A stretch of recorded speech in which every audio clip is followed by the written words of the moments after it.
Tom Aspinall is the best heavyweight in the world. First of all, congratulations Belal Muhammad. Welcome to the Belal era, ladies and gentlemen. I knew this was going to be close for my machine learning model. Maybe I'll talk about that in the near future, but this makes this video age very well. But more importantly, and less surprising, is the quick finish Tom Aspinall just had over Curtis Blaydes. Tom Aspinall again proved he is the best active heavyweight in the world, and quite possibly the best heavyweight in the world, period, and probably the baddest man on the planet. And the entire world has called for it already, but John has to be stripped if he's going to just hold the belt and not let this prime Tom Aspinall compete for undisputed. It's ridiculous at this point. Dana White confirmed in the press conference leading up to this fight that the winner of Tom and Curtis Blaydes would face the winner of Stipe and Jon Jones if and when that happens. But as time passes and the dates are not set, the older Jon gets and the likelihood of Jon Jones retiring after the Stipe fight gets higher and higher. The likelihood of Jon Jones facing Tom Aspinall gets lower and lower. And it's a shame. Besides Max Holloway, Ilia Topuria, this is probably my most anticipated fight and the most interesting stylistic matchup. And with this fight being at heavyweight, that just adds much more excitement to an already exciting matchup. So with the odds makers having this fight at a pick'em, call me an idiot, but I think Tom Aspinall beats Jon Jones, and kind of easily too. So a couple things to note. Obviously this matchup will be at heavyweight, and all of the clips and examples I'll use, particularly in the case of Jon Jones, will be at light heavyweight. So of course, being at a bigger weight class in the case of Jon will definitely change things up. We weren't able to see a lot of Jon Jones' striking at heavyweight since he almost immediately took down Cyril in his only heavyweight fight so far. So keep that in mind when I talk about Jon Jones' striking. When it comes to breaking down Tom Aspinall, there's obviously a huge asterisk considering his small sample size. Tom Aspinall has the shortest average fight time in UFC history at only 2 minutes and 2 seconds, which is absolutely insane. He also has the most first round finishes in UFC history. So I'm not only going to go off of what we've seen Tom do in a small sample size, but also what I think Tom is capable of doing considering his skill set. Last but not least, a huge factor going into this fight is going to be age. Jon Jones, if he fights Tom within the next year, will probably be 37 or 38, while Tom is going to be in his MMA prime of 31, 32. That's a pretty big margin and will definitely play into the fight, obviously favoring the younger Tom Aspinall, and makes me question how well Jon Jones can recover from his pectoral injury at his age. But this video will mainly focus on the fight itself and the stylistic matchup between the two fighters, but I also wanted to point that out. But anyways, onto the breakdown. To many, Jon Jones is the perfect fighter. I believe he is the only fighter at this level that is truly a freak athlete and also has amazing fight IQ. At 6'4", 248 with a monster 84.5-inch reach, the longest reach in UFC history, he is an athletic specimen and every bit of a UFC heavyweight despite being a light heavyweight for practically his entire career. But Tom Aspinall is just as monstrous physically in his own regard. Tom's 6'5", 256 in his last fight, so slightly taller and heavier than Jon currently. However, he doesn't possess nearly the reach Jon has at only a 78-inch reach. But that reach can be nullified, and when it does, that's Jon Jones' Achilles heel. Long rangey strikers love keeping their opponents at the end of their strikes. Jon Jones loves this, and so does Leon. This type of striking is very singular and relies on keeping their opponents at the end of their strikes, punches, or kicks, mostly kicks in the case of Jon Jones, who employs a kick-heavy offense that mixes oblique kicks, leg kicks, teeps, and even axe kicks. This works great if their opponents are singular strikers as well, especially power punchers who can't seem to get past a long reach or long kicks. But guys that aren't afraid of the sniper shots and close the distance with continual boxing and pressure can get past these long singular shots, and at this range can take their best weapon away, which is their long kicks that keep distance.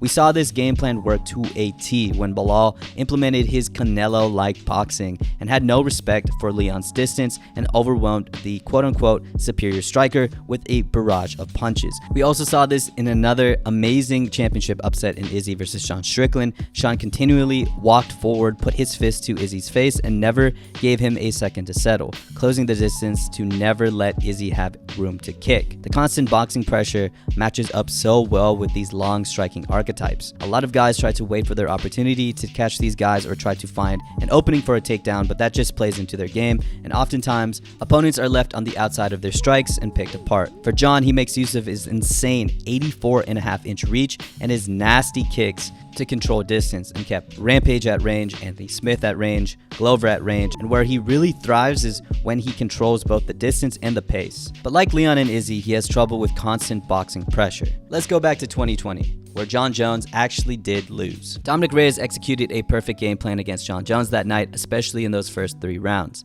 Here in this first round, Dom timed a left hand to the body as Jon went down with a low kick. And that's been a consistent opening in Jon Jones' striking game. He constantly got caught by Lyoto as Jon Jones went for his patented low kick, while Lyoto would time that opening with his blazing footwork and hand speed. Okay, granted, Jon Jones did read this and faked a low kick to go up high and drop Lyoto, leading to Lyoto Machida going to sleep, but still, that same opening would hold true in the Gustafsson fight. Gustafsson's beautiful boxing and timing would find its mark when Jon threw his kicks. And really, that's the best opening when striking with Jon. Jon Jones is very kick heavy and reliant on his reach and distance management. If you kind of say fuck it, like in the case of Bilal against Leon, who also has a similar range management with kicks, and just go balls to the wall with the boxing and pressure, Jon really can't handle it and often just extends his arms out and moves back. Going back to that sequence in the first, Dom stuffs a takedown from Jon Jones and proceeds to overwhelm Jon with his boxing. And all Jon really does to defend is to extend his arms, hope Dom can't get past his reach, and backs up all the way to the cage to move laterally. Maybe this has worked for most opponents in the past, but for a fast-moving guy like Dom, he kept the pressure on with Jon whenever he did this.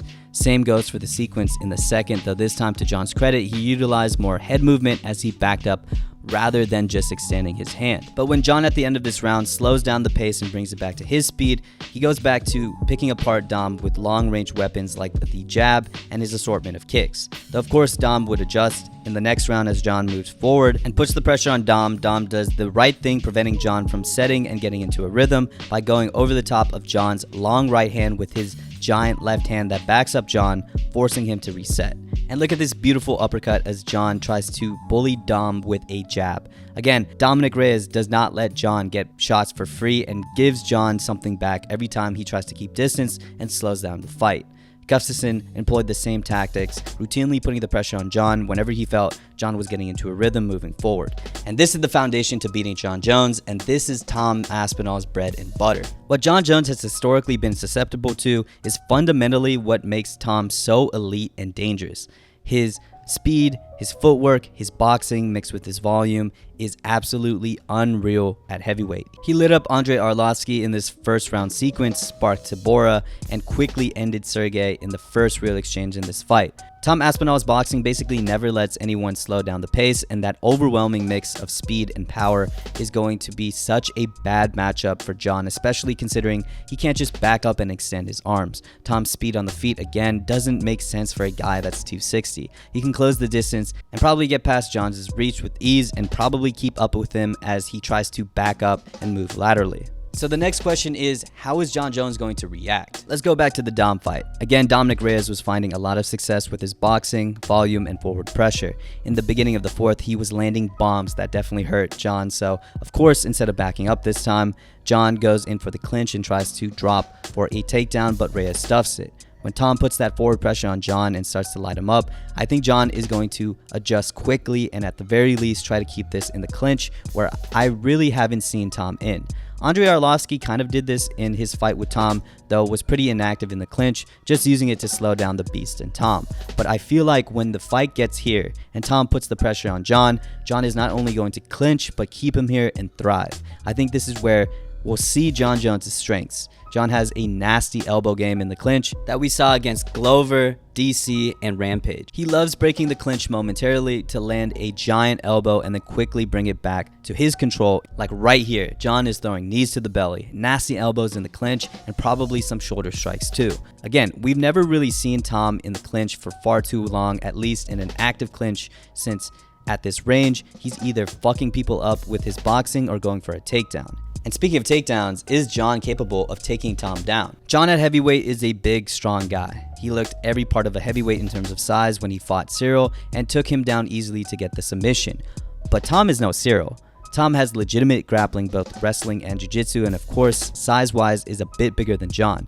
I really can't see John taking down Tom other than Tom getting reckless after potentially seeking a finish and John timing something nice, but other than that, Tom might prove too big and too good to take down. So as long as Tom stays out of the clinch, boxes well, keeps the pressure, volume, and speed on John, I think Tom has this in the bag, to be honest. I know it's kind of insane to pick against the greatest of all time. I mean, this is Jon Jones we're talking about, but this is Jon Jones at 37-38.